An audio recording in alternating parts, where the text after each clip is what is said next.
Welcome back. Today, I thought we'd review some more resonance so that we can learn how to get the best quality voice for the least amount of effort. Let's get started. In my other video that explains how the voice works, we reviewed how when you hit a metal tuning fork, it creates a pure tone, a simple sine wave. There's only one waveform. We also discussed how that's not the same for when we phonate or when we turn on our voice. Because our vocal folds are made up of 5 different layers of tissue and they vibrate in such a complex way, we do not get a pure tone from our voice, but rather a complex wave. So if you look at my diagram down here, let's zoom in a little bit. Here are your vocal folds, which fall right behind your thyroid cartilage or your Adam's apple. If you put your finger to your throat and say, ah, you can feel the buzzing. So the vocal folds vibrate as air passes through, and that's what causes our voice. Now see, this is not a simple sine wave. It is a complex tone, meaning there are multiple frequencies contained in the original sound source. Now look at this. The complex sounds in the voice are systematically related to each other, the fundamental frequency and its harmonics. These sound waves, the fundamental frequency and its harmonics, are richer and more resonant than pure tones, more resonant than those simple sine waves. The more harmonics a sound wave has, the more resonant it will be.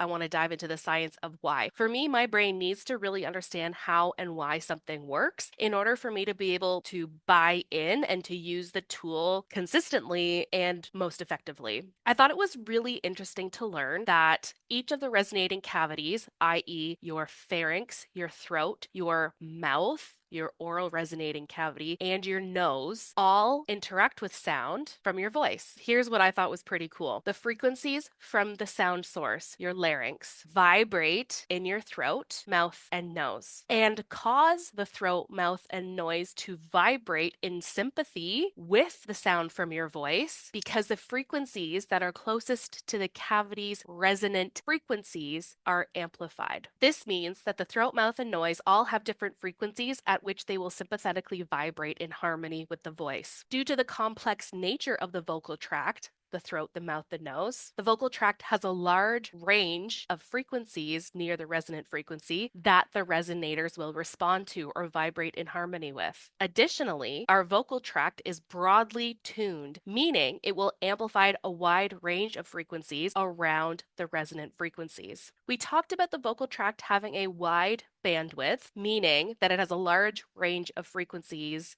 that resonators will respond to. However, frequencies that fall outside of that bandwidth are actually quieted or made weaker, so you don't hear those unsympathetic signals as much. This is why in my first video about how the voice works, I said the original sound that comes out of your glottis is not the same sound we hear once it passes through your throat, your mouth, and your nose. The fact that it passes through your throat, mouth, and nose causes the sound to change because the harmonic or most resonant frequencies get amplified as they vibrate in harmony with your throat, mouth, and nose. So those get stronger, which impacts the timbre or your personal voice quality. And that's also why after people get their tonsils removed, their voice quality actually changes, is because the shape of their vocal tract and resonating cavities has altered. As we begin resonance training, it is easiest to practice using the nasal sounds. Let's go quickly through what those are. The nasal sounds are M,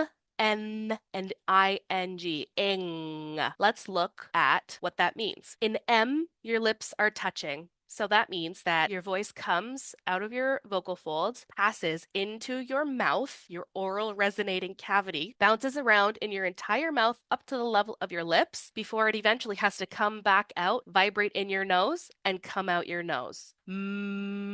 That's why if you plug your nose when you say the M sound, no air comes out because it has no escape because your mouth is closed. Called a nasal because the sound comes out your nose. For the N sound, the point of air cut off is at your alveolar ridge or that bump behind your top teeth. Na, na, na, na, na. When you say N, your tongue goes up. So you can see the sound still can come into a good chunk of your mouth, but it ultimately has to come back out your nose. The last nasal sound is the ing, I-N-G, like sing. You can see that the point of contact is at the base of the tongue at the back of your hard palate. So with the ing, you get the least oral resonance because the sound doesn't have as much space to come through inside your mouth before it has to come out through your nose. And inside our noses, it's not just an empty space up there. We have these things called turbinates, which are essentially like fleshy pillows inside your nose. So our sound bounces around and off of those turbinates before it comes out of the nose. But this is why we practice resonance with nasals, is because it uses our throat, mouth, and nose as all three resonating cavities, and the point of contact between your lips and your tongue give us stronger tactile cues to be able to feel the buzzing that we are trying to amplify. Based on what we know so far about resonance, let's do a quick little activity. Do me a favor and close your eyes with me. Let's say the M sound. Make sure that you have good posture, your jaw is nice and relaxed, there's a slight gap between your upper and lower molars, your tongue is resting flat on the bottom of your mouth. Take a deep diaphragmatic breath and gently let the air out for a light M.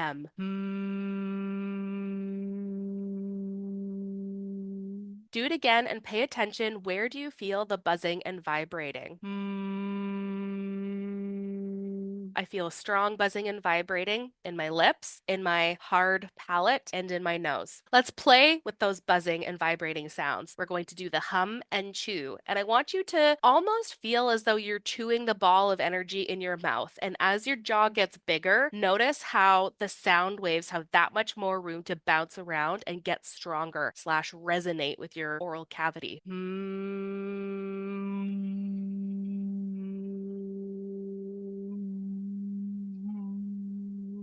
Now let's try it with the N sound to see what the difference is and how that changes our sensation of the vibration.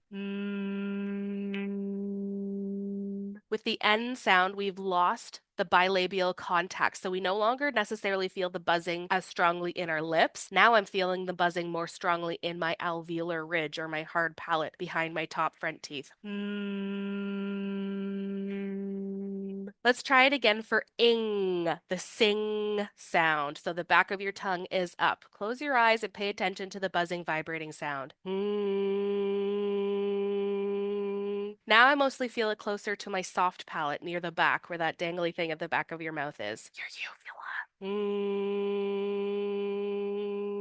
Importantly, for people who have voice disorders, such as muscle tension dysphonia, the muscles in your resonating cavities are too tight. And if your muscles are too tight, it's going to impact the resonating cavity's ability to amplify and dampen those specific sounds to get you your best quality voice. That's another reason why we do our vocal warm-ups and stretching and massaging, is to completely relax those muscles and make our resonating cavities more sympathetic to the vibrations of our voice, so that we can truly amplify those beautiful, rich, harmonic sounds with the least amount of effort, so we're not doing more damage to our voice. In my next video, the 14 steps to building your resonant voice, I'll teach you step by step how to go from the sound level up to the sentence level while maintaining that beautiful resonance.